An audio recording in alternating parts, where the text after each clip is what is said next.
மக்களும் அதை எதிர்பார்க்குறாங்க. நேற்று ஒரு நாள் மட்டுமே இப்போ நீங்கள் படம் எடுத்தீங்கன்னா விடாமுயற்சி கிட்டத்தட்ட 25 கோடி மேலே தமிழ்நாட்டில் கலெக்ட் பண்ணியிருக்கு. ஃபயர் உலகெங்கும் உங்கள் அபிமான திரையரங்குகளில் பிப்ரவரி 14 முதல். பாய் பெஸ்டி நீங்க சொல்லக்கூடிய சின்ன சின்ன வார்த்தைகள்லாம் அந்த காலத்துல இருந்து இருக்குது. அதுக்கு நம்ம பேர் வைக்காம இருந்தோம்.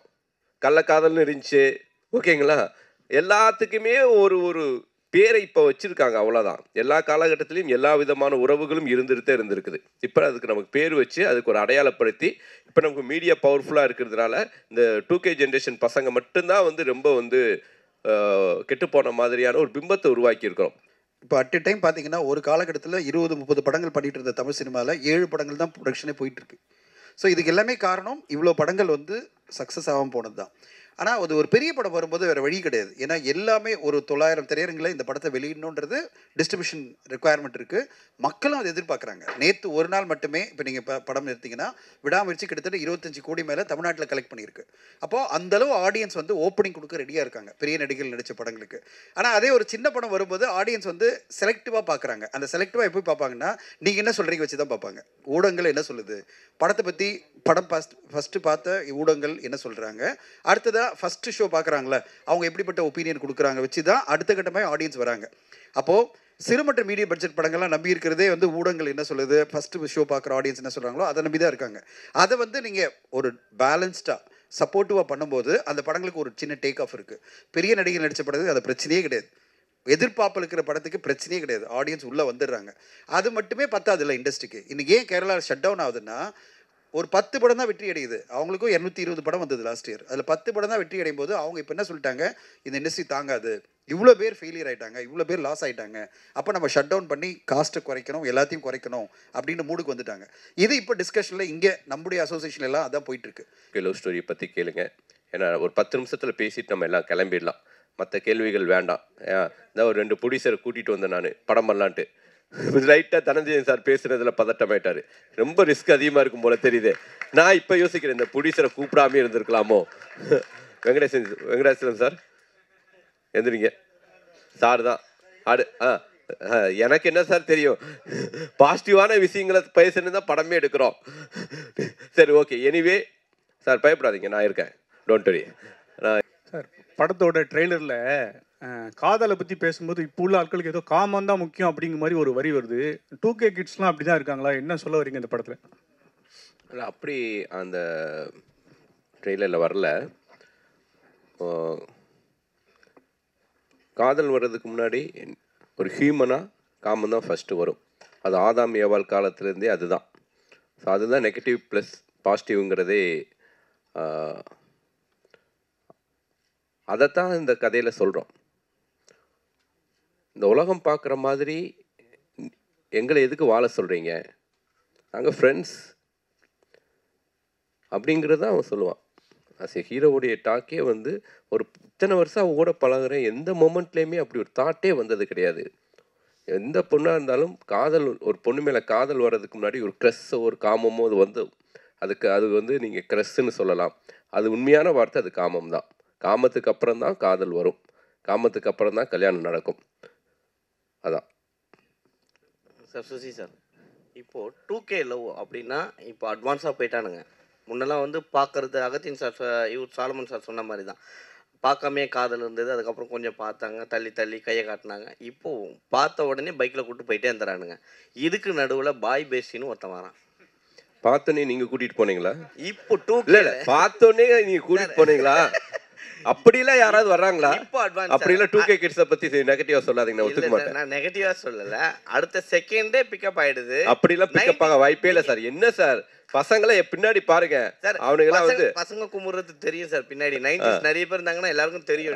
கல்யாணமே ஆகல, அட்லீஸ்ட் ஒரு நாளாவது தேவைப்படும் சார். அததான் சார், பார்த்த உடனே கூட்டிட்டு போறாங்கன்னு. இல்ல, இதுக்கு நடுவுல பாய் பேசின்னு ஒருத்தன் வரான். அந்த மாதிரியான கான்செப்ட் 2Kல இருக்கும். இல்ல இல்ல இல்ல, அந்த மாதிரி 2Kல இல்லை. இன்னொரு இந்த பாய் பெஸ்டி நீங்கள் சொல்லக்கூடிய சின்ன சின்ன வார்த்தைகள்லாம் அந்த காலத்துலேருந்து இருக்குது. அதுக்கு நம்ம பேர் வைக்காமல் இருந்தோம். கள்ளக்காதல்னு இருந்துச்சு, ஓகேங்களா?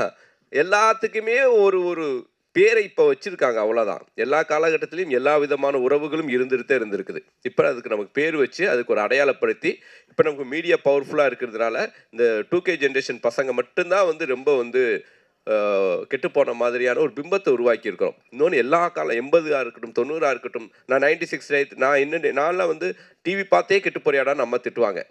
ஸோ டிவி பார்க்குறது அவ்வளோ பெரிய குற்றமாக இருந்துச்சு. அது மாதிரி இப்போ வந்து மொபைல் பார்க்குறானுங்க, மொபைல் பார்த்து கெட்டு போகிறானுங்க, மொபைலை தவிர வேறு எதையும் பார்க்க மாட்டேங்கிறானுங்க அப்படின்னு ஒரு குற்றச்சாட்டு இருக்குது. நான் என்னென்ன சொல்கிறேன்னா, எல்லா காலகட்டத்திலையும் பாசிட்டிவான பக்கங்கள் இருந்துட்டு தான் இருக்குது. பாசிட்டிவாகவும் வாழ்ந்துட்டுருக்காங்க. மொத்த பேரும் நெகட்டிவாக வாழ்ந்துட்டுருக்காங்கன்னு நம்ம வந்து மொத்த பேரையும் ரவுண்ட் பண்ண வேண்டாம். பாசிட்டிவான விஷயங்களை முடிஞ்ச வரைக்கும் நம்ம இந்த சமுதாயத்துக்கும் இந்த இளைஞர்களுக்கும் சொல்லுவோம் தான் இந்த 2K கிட்ஸில் இருக்கக்கூடிய பாசிட்டிவான மனிதர்களை பதிவு பண்ணியிருக்கேன். சார், நீங்கள் வந்து புதுமுகங்களை வந்து அறிமுகப்படுத்துறதுல ரொம்ப எக்ஸ்பர்ட்டாக இருக்கீங்க. ஏன்னா வெண்ணிலா கபடிக்குள்ளே அவங்க எல்லாம் வந்துட்டாங்க. ஆனால் இன்னொரு பக்கம் பார்க்க போனால் பெரிய ஹீரோக்களுடைய டேட் கிடைக்கலையா? ஒருவேளை அவங்க வந்து இந்த மாதிரியான இதெல்லாம் நடிக்க மாட்டேன் அப்படின்னு சொல்கிறாங்களா? அதனால தான் நீங்கள் புதுமுகங்களை தேடி இது பண்ணுறீங்களா?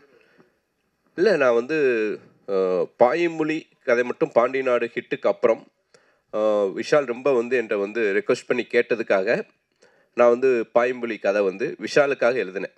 ஓகேங்களா? அதுக்கப்புறம் நான் பண்ணின இந்த 18 திரைப்படங்களும் ஹீரோவை மைண்டில் வைக்கவே மாட்டேன். ஃபஸ்ட்டு கதை எழுதிட்டு தான் அப்புறம் ஹீரோ செலக்ட் பண்ணுவேன். ஸோ கதை எழுதி முடித்ததுக்கப்புறம் இந்த படத்தை வந்து ஒரு கரெக்டான ஒரு யங்ஸ்டர்ஸ் பண்ணால் தான் நல்லாயிருக்கும். ஏன்னா இது வந்து ஒரு காலேஜ் முடிச்சுட்டு ஒரு அப்போ தான் அந்த ஒரு 2K ப்ரீ வெட்டிங் ஏஜென்சி நடத்திட்டு இருக்கக்கூடிய ஒரு பசங்களோட லைஃப். அதனால் ஹீரோ இந்த படத்துக்கு செட் ஆக மாட்டா. அப்படி பெரிய ஹீரோக்கள் யாரும் செட் ஆக மாட்டாங்க. ஸோ ஜெயவி ரொம்ப கரெக்டாக இருப்பான்னு தோணுச்சு, அதனால் பண்ணேன். சார், இப்போ வந்து சோஷியல் மீடியாவில் வந்து கொஸ்டின் கேட்குறவனு தனியாக முன்னாடி ஒதுக்கிட்டாரா சதீஷ்? சார் இடம் இல்லை சார், நான் இங்கே வரேன் சார். 2K கிட்ஸ் இப்போ வந்து சோஷியல் மீடியா பார்த்தீங்கன்னா 2K கிட்ஸ் 80 கிட்ஸ் 90 கிட்ஸ் சரிங்களா? அவங்க 2 பேருக்குமே ஒரு 2 பேருக்குமே வந்து பெரிய பிரச்சனை போயிட்டு இருக்கு. நீங்கள் வந்து லவ் பண்ணுறீங்களா, நாங்கள் லவ் பண்ணுறோமா, யார் ஃபஸ்ட்டு கல்யாணம் பண்ணுறான்னு சொல்லிட்டு ஒரு விஷயம் போயிட்டு இருக்கு. இப்போ வந்து நீங்கள் 2Kன்னு படம் எடுத்திருக்கீங்க. ஸோ 80 கிட்ஸ்க்குலாம் வந்து இது வந்து ஏற்றுப்பாங்களா? 80s 90ஸ்ல ஏற்றுக்குவாங்களான்னு கேட்குறீங்களா? நான் அந்த 80s 90ஸ்க்கு ஏற்றுக்கிற மாதிரி நான் இந்த படத்தில் கிளைமேக்ஸ் வச்சுருக்கேன். இந்த படமே 2K கிட்ஸுக்கு பற்றின லைஃபு. ஆனால் இந்த படம் யாருக்கான படம் அப்படின்னா 80s 90s ஓட பேரண்ட்ஸுக்கான திரைப்படம் இது. அதான் 2K பசங்களுடைய லைஃப், அவங்களுடைய லைஃப்பை பதிவு பண்ணியிருக்கேன். சார் வணக்கம், நான் ராதா பாண்டியன் சொல்கிறேன். வணக்கம்ண்ணே. சார், நிறைய க்ரைம் சப்ஜெக்ட்டு, பேய் சப்ஜெக்ட்டு, கொலை வெட்டு குத்துன்றப்ப இந்த கதையை எப்படி நீங்கள் செலக்ட் பண்ணி இது சார் டைரக்ட் பண்ண முயற்சி பண்ணுறீங்க? இல்லைண்ணே, நான் உங்களுக்கு தெரியாத ஒன்றும் கிடையாது. நான் ஆக்ஷன் படம் பண்ணிகிட்டே இருந்தால் கூட பேரெல்லாம் இந்த மாதிரியான சினிமாக்கள் பண்ணிடுவேன். வெண்ணிலா கபடிக்குழு, ஆதலால் கதைசில், ஜீவா, ஒரு ப்ளசண்ட்டான படங்கள் பண்ணிகிட்டே தான் இருப்பேன். ஸோ அப்படி ப்ளசண்ட்டான கதைகள் தான் வந்து நமக்கே ஒரு பாசிட்டிவான எனர்ஜியை கொடுக்கும். அதனால் இன்னமும் இது மாதிரி பாசிட்டிவான திரைப்படங்கள் பண்ணுறதுக்கு நான் ரெடியாக இருக்கேன். நிச்சயமாக தொடர்ந்து பண்ணுவேனே. இந்த படத்தில் வந்து இப்போதுள்ள பெண்கள் ஆண்கள் பழகிறத பற்றி முக்கியத்துவம் கொடுத்து எடுத்துருக்கீங்களா? ஆமாண்ணே. அது என்ன எப்படி முக்கியத்துவம் கொடுத்து எடுத்துருக்கேன்? ஒரு கதையில் சொல்லுங்கள். அதை அதான் இப்போ இருக்கக்கூடிய ஒரு பையனும் பொண்ணும் எவ்வளோ அழகான நட்போட வாழ்கிறாங்கன்னு சொல்லியிருக்கேனே. ஓகே, தேங்க்யூண்ணே.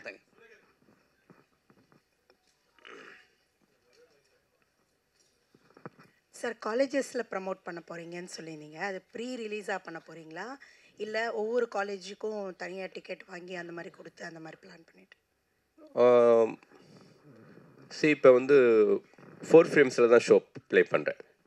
ஸோ காலேஜ் ஸ்டூடெண்ட்ஸ் எல்லாரையும் வர வச்சு எல்லாருக்கும் ஷோ போட்டுட்டு அப்புறம் அவங்களோடைய கலந்துரையாடல் மாதிரி பிளான் பண்ணியிருக்கேன். கோயம்புத்தூரில் காலேஜுக்கு ஆப்போசிட், பிஹெச்டி காலேஜுக்கு ஆப்போசிட்லேயே வந்து ஒரு தியேட்டர் இருக்குது. அந்த தியேட்டரில் கோயம்புத்தூரில் பிளான் பண்ணியிருக்கோம். ஸோ ப்ரீமியர் ஷோ, அதாவது ப்ரீவியூ தியேட்டர்ஸ் இல்லாத ஊர்களில் தியேட்டர்லேயே போட்டு காமிச்சு அவங்களோட ஒப்பீனியன் வாங்கிட்டு அதுக்கப்புறம் வந்து அவங்களோட பேசலான்னு முடிவு பண்ணியிருக்கோம். தனஞ்சலி சார், ஏதோ ஒம்பழுக்க போகிறீங்கன்னு நினைக்கிறேன். இல்லை கேரளா இண்டஸ்ட்ரியே வந்து க்ளோஸ் பண்ணுற அளவுக்கு போயிடுச்சுன்றீங்க. பட் ஆனால் தமிழ் இண்டஸ்ட்ரியும் அந்த அளவுக்கு தான் இருக்குது. ஆனால் நம்மளுக்கு போராட்ட குணம் அதிகமாக இருக்கிறதுனால நிறைய படங்கள் வந்துட்டுருக்கு. பட் ஆனால் ஒரு படம் ரிலீஸ் ஆனதுக்கு எல்லா படங்களும் இப்போ நிறுத்தி வச்சுருக்காங்க. எந்த தயாரிப்பாளரும் இயக்குனர் சங்கமும் யாரும் குரல் கொடுக்கலையே. அப்படி இருக்கும்பொழுது சினிமா எப்படி வளரும்? ஒன்று சொல்கிறேன். இப்போ இந்த வருஷம் பார்த்தீங்கன்னா புது படங்கள் ஆரம்பிக்கிறதே கம்மியாயிடுச்சு. இப்போ அட் எ டைம் பார்த்தீங்கன்னா ஒரு காலகட்டத்தில் 20-30 படங்கள் பண்ணிகிட்டு இருந்த தமிழ் சினிமாவில் 7 படங்கள் தான் ப்ரொடக்ஷனே போயிட்டுருக்கு. ஸோ இதுக்கு எல்லாமே காரணம் இவ்வளோ படங்கள் வந்து சக்ஸஸ் ஆகாமல் போனது தான். ஆனால் அது ஒரு பெரிய படம் வரும்போது வேறு வழி கிடையாது. ஏன்னா எல்லாமே ஒரு 900 திரையரங்கில் இந்த படத்தை வெளியிடணுன்றது டிஸ்ட்ரிபியூஷன் ரெக்குவயர்மெண்ட் இருக்குது. மக்களும் அதை எதிர்பார்க்குறாங்க. நேற்று ஒரு நாள் மட்டுமே இப்போ நீங்கள் படம் எடுத்திங்கன்னா விடாமுயற்சி கிட்டத்தட்ட 25 கோடி மேலே தமிழ்நாட்டில் கலெக்ட் பண்ணியிருக்கு. அப்போது அந்தளவு ஆடியன்ஸ் வந்து ஓப்பனிங் கொடுக்க ரெடியாக இருக்காங்க பெரிய நடிகர்கள் நடித்த படங்களுக்கு. ஆனால் அதே ஒரு சின்ன படம் வரும்போது ஆடியன்ஸ் வந்து செலக்டிவாக பார்க்குறாங்க. அந்த செலக்டிவாக எப்படி பார்ப்பாங்கன்னா நீங்கள் என்ன சொல்கிறீங்க வச்சு தான் பார்ப்பாங்க. ஊடகங்கள் என்ன சொல்லுது, படத்தை பற்றி படம் ஃபஸ்ட்டு பார்த்த ஊடகங்கள் என்ன சொல்கிறாங்க, அடுத்ததாக ஃபஸ்ட்டு ஷோ பார்க்குறாங்களே அவங்க எப்படிப்பட்ட ஒப்பீனியன் கொடுக்குறாங்க வச்சு தான் அடுத்த கட்டமாக ஆடியன்ஸ் வராங்க. அப்போது சிறு மற்றும் மீடியம் பட்ஜெட் படங்கள்லாம் நம்பி இருக்கிறதே வந்து ஊடகங்கள் என்ன சொல்லுது, ஃபஸ்ட்டு ஷோ பார்க்குற ஆடியன்ஸ் என்ன சொல்கிறாங்களோ அதை நம்பி தான் இருக்காங்க. அதை வந்து நீங்கள் ஒரு பேலன்ஸ்டாக சப்போர்ட்டிவாக பண்ணும்போது அந்த படங்களுக்கு ஒரு சின்ன டேக் ஆஃப் இருக்குது. பெரிய நடிகர் நடித்த படத்துக்கு அது பிரச்சனையே கிடையாது. எதிர்பார்ப்பு இருக்கிற படத்துக்கு பிரச்சனையே கிடையாது. ஆடியன்ஸ் உள்ளே வந்துடுறாங்க. அது மட்டுமே பத்தாது இல்லை இண்டஸ்ட்ரிக்கு. இன்றைக்கி ஏன் கேரளா ஷட் டவுன் ஆகுதுன்னா ஒரு 10 படம் தான் வெற்றி அடையுது. அவங்களுக்கும் 220 படம் வந்தது லாஸ்ட் இயர். அதில் 10 படம் தான் வெற்றி அடையும் போது அவங்க இப்போ என்ன சொல்லிட்டாங்க, இந்த இண்டஸ்ட்ரி தாங்காது, இவ்வளோ பேர் ஃபெயிலியர் ஆகிட்டாங்க, இவ்வளோ பேர் லாஸ் ஆகிட்டாங்க, அப்போ நம்ம ஷட் டவுன் பண்ணி காஸ்ட்டை குறைக்கணும், எல்லாத்தையும் குறைக்கணும் அப்படின்னு மூடுக்கு வந்துட்டாங்க. இது இப்போ டிஸ்கஷனில் இங்கே நம்முடைய அசோசியேஷன் எல்லாம் அதான் போயிட்டுருக்கு. எப்படி குறைக்க போகிறோம், ஏன்னா சிறு பட்ஜெட் படங்கள்லாம் சக்ஸஸ் ஆக மாட்டேங்குது பிகாஸ் ஆஃப் வேரியஸ் நான் சொன்ன மாதிரி ரீசன். அப்போ பெரிய பட்ஜெட் படங்களை நம்ம நம்பி இருக்கும்போது அதெல்லாம் காஸ்ட் எங்கோ போயிடுச்சு, டேட்டும் கிடைக்க மாட்டேங்குது. அப்போ எப்படி பண்ணுறது, இண்டஸ்ட்ரியை ரீஃபார்ம் பண்ணணும்னா வேறு வேலை பண்ணணும் அப்படின்னு பார்க்குறோம். ஸோ இண்டஸ்ட்ரியை பொறுத்தவரையும் இப்போ வந்து எல்லாருமே தமிழ் மட்டும் இல்லை, மலையாளம் சினிமா, ஹிந்தி சினிமா எல்லாமே ஒரு ஷேக் அவுட்டில் தான் இருக்குது. ஒரு மாதிரி கலகலத்து போயிருக்கு. என்ன பண்ண போகிறோம், எப்படி இண்டஸ்ட்ரியை ரிவைவ் பண்ண போகிறோன்னு தான் எல்லாருமே அதுக்கான ஒரு முயற்சி எடுத்துகிட்ருக்கோம். இல்லை கேரளா இண்டஸ்ட்ரியில் வந்து நீங்கள் சொல்கிற மாதிரி இதுவானாலும் கவர்மெண்ட் ஓடிடி ஆரம்பிச்சிருக்காங்க. ஆனால் தமிழ்நாட்டில் அது ஆரம்பிக்கலை. நீங்களும் யாரும் குரல் கொடுக்க, அப்படி ஆரம்பித்தால் சிறு படங்களுக்கு ஒருவேளை ஒரு வாய்ப்புகள் இல்லை. இப்போ நீங்கள் சொல்கிற கேரளா ஓடிடி வந்து இன்னும் பெருசாக அவங்க வந்து ரீச் ஆகலை. எல்லாமே சேல் ஆகாத படங்கள், மக்கள் வந்து உடனே பார்ப்பாங்களா அப்படின்ற படங்கள் தான் இப்போதைக்கு ஃபஸ்ட்டு கொடுக்குறாங்க. ஏன்னா ப்ரைஸ் கொடுத்து வாங்கணும். எல்லா தயாரிப்பாளரோட எதிர்பார்ப்பு என்னென்னா ஒரு பெரிய அமௌண்ட்டில் நம்மளுக்கு விற்றுட முடியுமா, அதை விற்றுட்டா தான் நம்ம கவர் பண்ண முடியும் காஸ்ட்டை. சும்மா ரெவன்யூ ஷேரில் போட்டு எப்படி கவர் பண்ண முடியும்? ஓகே, புது ஓடிடி ஆரம்பித்து ரெவன்யூ ஷேரில் போட்டு யார் பார்ப்பாங்க, எப்படி வரும்ன்ற ஒரு பயம் வருது இல்லை தயாரிப்பாளருக்கு. எல்லா தயாரிப்பாளரும் ஒரு 4 கோடி 5 கோடி இன்வெஸ்ட் பண்ணால் ஒரு 3 கோடி ஃபஸ்ட் எடுத்துட்டா அவங்களுக்கு நம்பிக்கை வரும். அதான் cinema. So 2K love story பற்றி எதாவது தானே கேளுங்க. ஏன்னா இண்டஸ்ட்ரி பற்றி நிறைய பேச வேணாம். 2K லவ் ஸ்டோரி சார் 2013 வந்து ஆதரால் காதல் செய் ஒரு படம் பண்ணீங்க. அதுவே 2K கிட்ஸ் ஸ்டோரி தான். ஸோ இது எந்த விதத்தில் மாற்றமாக இருக்கும்? ஏன்னா நிறைய படம் நீங்கள் லவ் ஸ்டோரியை பண்ணிட்டீங்க. இது எப்படி இருக்கும், புதுசாக இருக்கும்? ஆனால் உங்களை தொடர்ந்து கேள்வி கேட்குறவங்க 2K லவ் ஸ்டோரியை பற்றி கேளுங்க. ஏன்னா ஒரு 10 நிமிஷத்தில் பேசிட்டு நம்ம எல்லாம் கிளம்பிடலாம். மற்ற கேள்விகள் வேண்டாம். இந்த ஒரு 2 ப்ரொடியூசரை கூட்டிகிட்டு வந்தேன் நான் படம் பண்ணலான்ட்டு. லைட்டாக தனஞ்சயன் சார் பேசுகிறதுல பதட்டமாயிட்டார். ரொம்ப ரிஸ்க் அதிகமாக இருக்கும் போல தெரியுது. நான் இப்போ யோசிக்கிறேன், இந்த ப்ரொடியூசரை கூப்பிடாமே இருந்திருக்கலாமோ. வெங்கடேசன் சார் எந்திரிங்க. சார் தான் எனக்கு என்ன சார் தெரியும், பாசிட்டிவான விஷயங்களை பேசுன்னு தான் படமே எடுக்கிறோம். சரி, ஓகே. எனிவே சார் பயப்படாதீங்க, நான் இருக்கேன், டோன்ட் வரி. ஸோ இந்த படத்தை பொறுத்த வரைக்கும் ஆதரால் காதல் செய் ரொம்ப ஒரு ஹாண்டிங்கான ஒரு கிளைமேக்ஸாக இருக்கும். அந்த டயத்தில் இந்த 2010 அந்த பசங்க லைஃப்குள்ளே இப்படியான ஒரு லைஃப், இப்படியான பிரச்சனைக்குள்ளேயும் மாட்டிக்கிறாங்க. அவங்க பண்ணுற தப்புனால ஒரு குழந்தை எப்படி அனாதை ஆகுதுங்கிற ஒரு விஷயத்தை பதிவு பண்ணேன். பட் இந்த படத்தை பொறுத்த வரைக்கும் இந்த பசங்களுடைய லைஃப் ஸ்டைலுக்குள்ளே ஒரு எவ்வளோ பாசிட்டிவாக, எவ்வளோ ப்ளசண்ட்டாக இவங்க இருக்கிறாங்க, எவ்வளோ எந்த மாதிரியான பிரச்சனைகள் வந்தாலும் எவ்வளோ வந்து தெளிவாக முடிவு எடுக்கிறாங்க அப்படிங்கிறத தான் சொன்னேன். இந்த படம் வந்து ஒரு ஒரு லவ் ஸ்டோரியாக இருந்தாலும் இந்த படத்துடைய கிளைமேக்ஸ் இந்த படத்தை வந்து ஒரு யூனிக்கான படமாக மாற்றும். அதுதான் இந்த படத்துடைய பலம்னு நான் பிலீவ் பண்ணுறேன். அந்த கிளைமேக்ஸை நம்பி தான் எடுத்தேன். கண்டிப்பாக படம் பார்த்து எல்லாருமே அந்த கிளைமேக்ஸை பர்டிகுலராக பேசுனது ரொம்ப மகிழ்ச்சி அளிக்குது. இமான் சார் வணக்கம் சார். சொல்லுங்கள். அது காதலர் தினம் 14ஆம் தேதி வருது, உங்கள் படமும் ரிலீஸ் ஆகுது. ஸோ ஸ்பெஷலாக இதுக்கு லவர்ஸுங்களுக்கு ஏதாவது மியூசிக் போட்டிருக்கீங்களா? ஏன்னா இப்போ இருக்கவங்க ஸ்பீடாக இருக்காங்க, டக்குன்னு கேட்டு போகிற மாதிரி இருக்குமா, இளையராஜா சார் மாதிரி நிறுத்தி நிதானமாக கேட்குற மாதிரி இருக்குமா? கஷ்டப்பட்டு ஸ்க்ரீன்லாம் பண்ணோம். இந்த கேள்வி என்னங்க நியாயமாங்க? இந்த கேள்விலாம் இப்போ இருக்க ஜென்ரேஷன் ஸ்பீடாக இருக்குல்ல, அதுக்கேற்ற சார் போட்டால் நின்று கேட்க போகிறாங்க. இல்லை, போட்டு காமிச்சோமே. நீங்கள் வெளியில் நீங்கள் சாப்பிட்டுட்டு இருந்தீங்க, அவர் வாயால அந்த மியூசிக்கை சொல்லணும்ன்ற நான் கேட்க போறேன். எப்படி இருந்தாலும் நான் மொபைல்ல கேட்டு போறேன். நீங்க அவரு வந்து அவரை சாங்கை பத்தி அவரே எதுக்கு சொல்லணும்? நீங்க தான் சொல்லணும். நல்லா இருக்கு சார், கிரிப்பா இருக்கு சார் அப்படின்னு நீங்க தான் சொல்லணும். இல்லை சார், நம்ம ஒரு இசையமைக்கும் போது எல்லா வயதினருக்கும் அது போய் சேரணுன்ற ஒரு விஷயம் எப்பவுமே மனசில் எனக்கு வந்து இருக்கும் சார். வெறும் இப்போ இருக்கிற ஒரு நம்ம அது கண்டெம்பரரி ஆடியன்ஸுக்கு மட்டும் கேட்டர் பண்ணோம்னா அது வந்து காலம் தாண்டி அது நிற்காதுன்ற ஒரு நம்பிக்கை எனக்கு எப்பவுமே அது பேசிக்கலாக இருக்கும் சார். ஸோ அதனால் என்ன மாதிரி பாடல் பண்ணாலும் இரஸ்பெக்டிவ் ஆஃப் ஜானர், என்ன ஜானரில் பண்ணாலும் அதுக்குள்ளே இருக்க கோர் மெலடி கண்டென்ட் வந்து ஸ்ட்ராங்காக வைக்கணுன்றது தான் எப்போவுமே அது பை டிஃபால்ட் இருக்கிறது தான். ஸோ இப்போ நம்ம வெளியே இருக்கிறது வந்து உள்ளுக்குள்ளே ஒரு சாக்லேட் வச்சுட்டு மேலே வைக்கிற அந்த ரேப்பர் தான். அந்த ரேப்பர் தான் நம்ம டிசைன்ஸ் மாற்றிக்கிறோம் இல்லையா. உள்ளே இருக்க சாக்லேட்டோடைய டேஸ்ட் வந்து அது சாக்லேட்டாக தான் இனிப்பாக இருக்க போகுது. ஸோ அப்படி தான் இசையாக நான் பார்க்குறேன். நான் உள்ளுக்குள்ளே ஜீவன் இருக்கணும், மேலே இருக்க ரேப்பர் அந்த கோட்டிங் தான் வந்து 2K மாற்றிருக்கோம் சார். அவ்வளோதான். ஒரு பிரமாதமான கேள்வி நானே கேட்குறேன். நம்ம ரொம்ப பிரமாதமான கேள்வி. கேளு நம்ம ஜெகவீர் பிரதர் ஒரு கிரிக்கெட் பிளேயர், உங்கள் நண்பர் அஸ்வின் ரிட்டையர்ட் ஆகிட்டார். ஸோ ரிட்டையர்ட் ஆகும்போது உங்களுடைய ஃபீல் எப்படி இருந்துச்சு? டோனி உங்களுக்கு டின்னர் கொடுத்துருக்காரு, டோனிக்கு நீங்கள் பவுலிங் போட்டிருக்கீங்க, அந்த அனுபவங்களை பற்றி கொஞ்சம் சொல்லுங்கள். நிறைய பேருக்கு தெரியாது. ஹீரோ யார் அப்படின்னு உங்களுக்கு தெரியணும். இல்லைங்க, இவரை பற்றின அறிமுகம் எனக்கு வேணும். அப்போ தான் சரி, கரெக்ட் தான். இருந்தாலும் வந்து நான் மன்னிப்பு கேட்டுக்கிறேன், ஓகேங்களா? உங்களுக்கு என்ன தோணுதோ சொல்லுங்க பிரதர். கடவுளுக்கு நன்றி, வந்திருக்கும் பிரசன்ட் மீடியாவுக்கு மிக்க நன்றி. நான் என்னை பற்றி சொல்கிறதுக்கு ஒன்றும் பெரிய விஷயங்கள்லாம் இல்லை. நான் கிராமத்தில் சொரக்குடின்ற கிராமத்தில் திருநள்ளாறு பக்கத்தில் பிறந்து வளர்ந்த ஒரு விவசாய குடும்பத்தில் பிறந்து வந்த மிடில் கிளாஸ் ஃபேமிலி பையன். அங்கேருந்து ஆஸ் யூஷுவல் எல்லா நம்ம இந்தியாவில் வளர எல்லா பசங்களும் இருக்கிற மாதிரி கிரிக்கெட்லேயும் ஒரு ஆர்வம் இருந்தது, சினிமாலேயும் ஆர்வம் இருந்தது.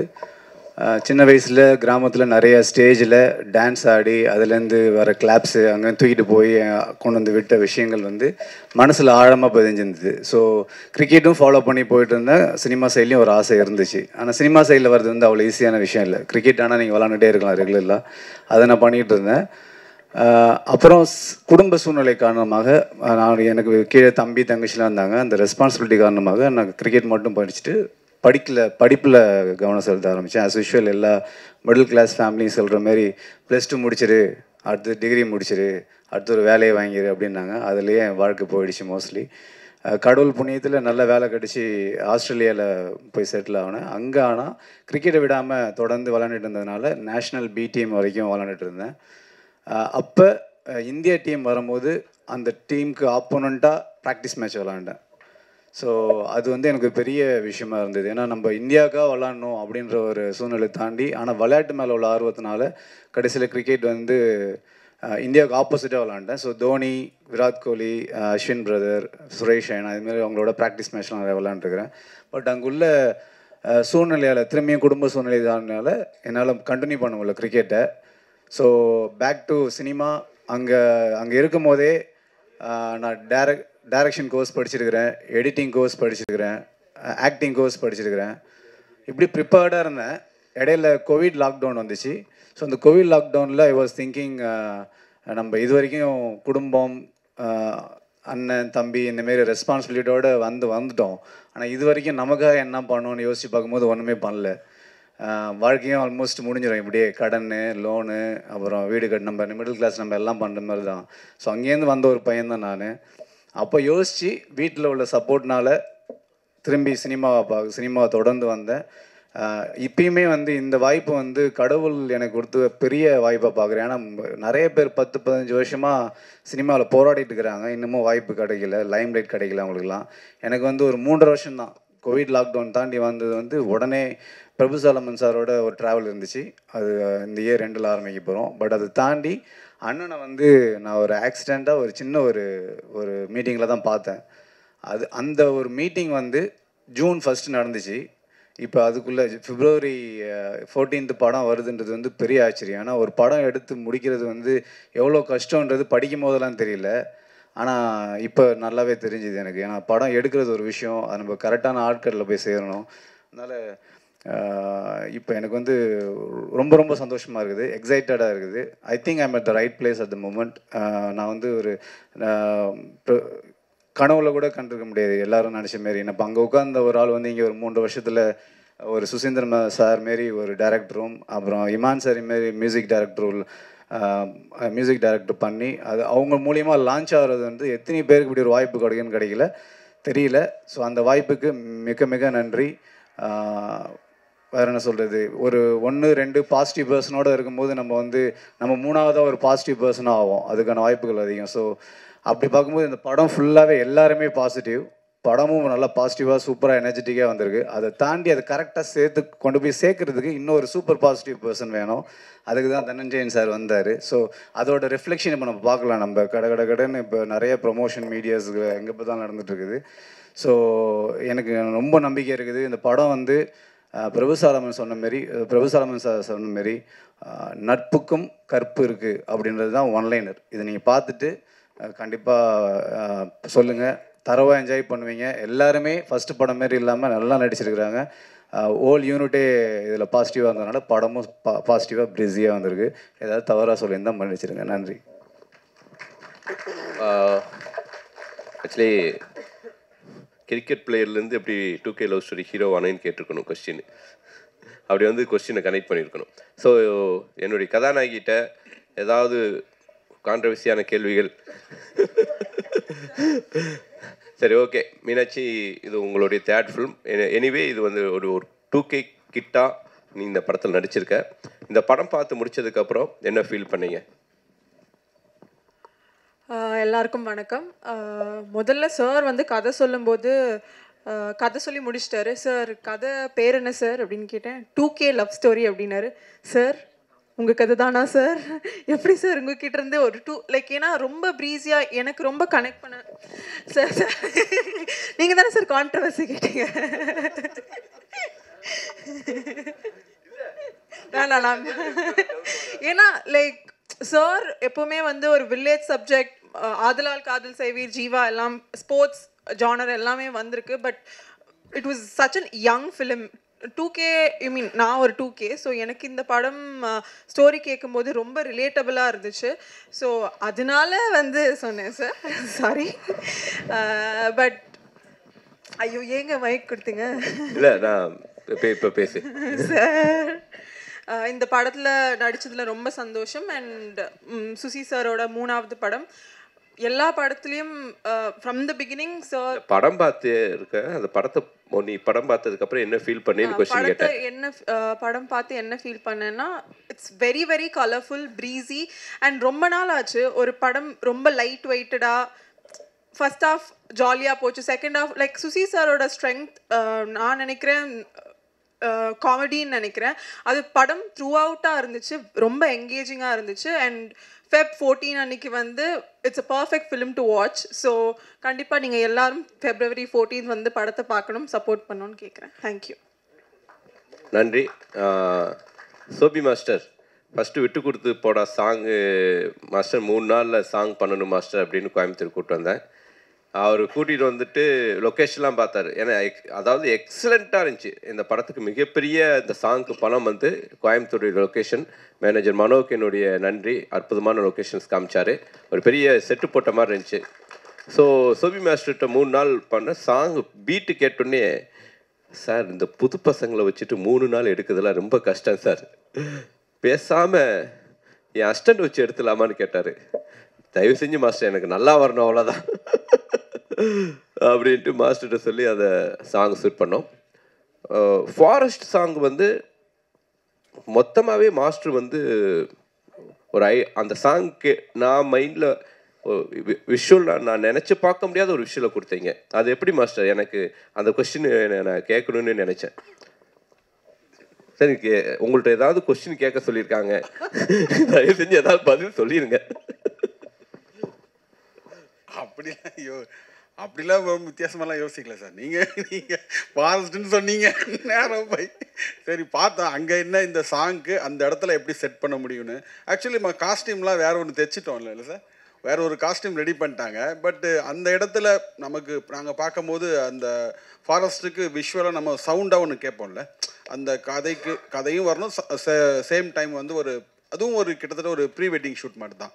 ஸோ அந்த கான்செப்டை பேஸ் பண்ணி வேறு என்ன நல்லாயிருக்கும் விஷுவலாக, இந்த இடத்துல எந்த காஸ்டியூம் தான் நல்லாயிருக்கும்னு சொல்லி அப்புறம் அங்கே எமர்ஜென்சியாக ஒன்று அவசரமாக ரெடி பண்ணி ஒன்று பண்ணோம். மற்றபடி இதில் ரொம்ப அது பயங்கர சரி, ரொம்ப கஷ்டமான கேள்வி கேட்குறேன். சொல்கிறேன். சுசீந்திரன் சாரோட நீ எத்தனாவது படம் பண்ணுறீங்க? இது சார் கணக்கே இல்லை எனக்கு தெரிஞ்ச. அது அவர் எவ்வளோ தெளிவாக 90 சொன்னார். இப்போ நீ சொல்லியே ஆகணும். அது நான் அப்படி கணக்கு வச்சுக்கலையே. ஆல்மோஸ்ட் வந்து 95% ஃபிலிம்ஸ் சார் பண்ணதில் எல்லாமே எனக்கு தெரிஞ்சு. ஆமாம், 95% ஃபிலிம் சார். ஆமாம் ஆமாம், ராஜா பட்டேல் ஆரம்பித்தா இது வரைக்கும் எல்லா படத்துலையும் எல்லா சாங்ஸ் பண்ணிக்கிறேன். இந்த நேரத்தில் ஊடக நண்பர்கள், பத்திரிகை நண்பர்களுக்கெல்லாம் என்னுடைய வேண்டுகோள் என்னென்னா, இன்றைக்கி நேற்று வந்து பெரிய பரபரப்பு இன்றைக்கெல்லாம் இண்டஸ்ட்ரி ஃபுல்லாக ஆல் ஓவர் இந்தியா. என்னென்னா, Malayalam cinema June 1 shut down பண்ண போகிறாங்க. ரிலீஸே பண்ணக்கூடாது, படங்கள் எடுக்கக்கூடாது, படங்கள் தயாரிக்கக்கூடாதுன்னு. 90% 90% படங்கள் மலையாள சினிமாவில் நம்மெல்லாம் பாராட்டுறோம். மலையாள சினிமா சூப்பர் டூப்பராக இருக்குதுன்னு. அந்த இண்டஸ்ட்ரி சேர்ந்தவங்கெல்லாம் இனிமேல் படம் எடுக்க வேணாம், டிஸ்ட்ரிபியூட் பண்ண வேணாம், அவ்வளோ பெரிய சிக்கல்களை மலையாள சினிமா சந்திச்சிட்ருக்கு. 90% படங்கள் தோல்வி அடைஞ்சிட்ருக்கு. இவ்வளோ பெரிய தோல்விகளை இந்த இண்டஸ்ட்ரி சமாளிக்க முடியாதுன்னு அவங்க பேசுகிறாங்க. தமிழ் சினிமா கடந்த வருஷம் நாங்கள் வந்து ஒரு புத்தகம் ட்ரேட் கேட் உங்களுக்கெல்லாம் ஒரு காப்பி கூட வந்திருக்கோம். 93% படங்கள் தோல்வி அடையுது. 7% தான் கடந்த வருஷம் வெற்றி. அப்போது இவ்வளோ பெரிய சேலஞ்சான ஒரு சுச்சுவேஷனில் ஒரு படக்குழு அவங்களுடைய மிகப்பெரிய முயற்சியோட ஒரு படத்தை கொண்டு வராங்க. பெரிய லெவலில் மார்க்கெட் பண்ணி அதை கொண்டு வந்து ரீச் பண்ணணும்னு ட்ரை பண்ணும்போது உங்களால் முடிஞ்ச மேக்ஸிமம் சப்போர்ட் நீங்கள் பண்ணி கொடுக்கணும்னு உங்கள் நேரத்தில் ஒரு உரிமையோடு உங்களை கேட்டுக்கிறேன். எல்லா விதத்துலையும் நீங்கள் சப்போர்ட் பண்ணி கொடுத்து, அதுவும் பர்டிகுலராக புது நடிகர்கள் நடித்த புது தயாரிப்பாளர்கள் எடுக்கும் படங்கள், புது நடிகர்கள்லாம் நடிச்சிருக்கிற படம் அதில் ஒரு குவாலிட்டியான படமாக இருந்ததுன்னா அதுக்கு மேக்ஸிமம் சப்போர்ட் பண்ணி அதுக்கு என்ன மாதிரி முறையில் நீங்கள் அந்த படத்தை கொண்டு போய் சேர்க்க முடியுமோ அது பண்ணி கொடுத்தா தான் இந்த சக்ஸஸ் ரேட் இன்க்ரீஸ் ஆக முடியும். இப்போ மலையாள சினிமா ஷட் டவுன் மாதிரி நாங்கள் வந்து காலிலேருந்து குரூப்பில் நாங்கள் பேசிகிட்டு இருக்கோம், ப்ரொடியூசர் கவுன்சில் எல்லா குரூப்பும். தமிழ் சினிமா வந்து இப்படிப்பட்ட சோதனையான சுச்சுவேஷனில் நம்ம என்ன பண்ண போகிறோம், எப்படி வந்து இதை வந்து அடுத்த கட்டம் கொண்டு போகிறோம் நாங்கள் பேசிகிட்டு இருக்கோம். அதுக்கு அந்த பர்சன்டேஜ் இன்க்ரீஸ் பண்ணணும், சக்ஸஸ் ரேட்டை இன்க்ரீஸ் பண்ணணும் அப்படின்னா உங்களுடைய ஆதரவும் உங்களுடைய துணையும் தேவைப்படுது. ஊடக நண்பர்கள் எல்லோரும் அதை கோரிக்கையாக வைக்கிறேன். ஒரு படத்தை ஒரு பாசத்தோட நீங்கள் அதில் இருக்கிற குறைகளும் சொல்லுங்கள், நிறைகளும் சொல்லுங்கள், முடிஞ்ச வரையும் மேக்ஸிமம் சப்போர்ட் பண்ணி கொடுங்க. படத்தை அடுத்த கட்டம் கொண்டு போய் மக்கள்கிட்ட சேர்க்கறதுக்கு எல்லா விதத்துலையும் நீங்கள் ஹெல்ப் பண்ணி கொடுங்கன்னு உங்களை கேட்டுக்கிறேன். அந்த உரிமையோட இந்த விழாவுடைய நான் எல்லாரும் பேச இங்கே மேடையில் எல்லாம் உட்காந்துருக்காங்க, இத்தனை பேர் பேச போகிறாங்களான்னு நினைக்காதீங்க, நாங்கள் அதோடு நிறுத்திக்கிறோம். உங்களுக்கு கேள்வி பதில் இருந்தால் நீங்கள் கேள்வி கேட்கலாம். சுசி சார் சொன்னார் அதெல்லாம் வேணா சார் Q&A மட்டும் பண்ணலாம் அப்படின்னாரு. நான் இல்லை சார், விழா நாயகன் இமான் சார் பேசணும், ப்ரொடியூசர் பேசணும், நானும் என்னுடைய பாயிண்ட்லேருந்து இதை சொல்லிடணும் அப்படின்னு சொல்லிட்டு உங்கள் முன்னாடி பேசுகிறேன். எல்லோருமே இங்கே இருக்கிற எல்லாரும் ஆசைப்படுறாங்க பேசணுன்னு.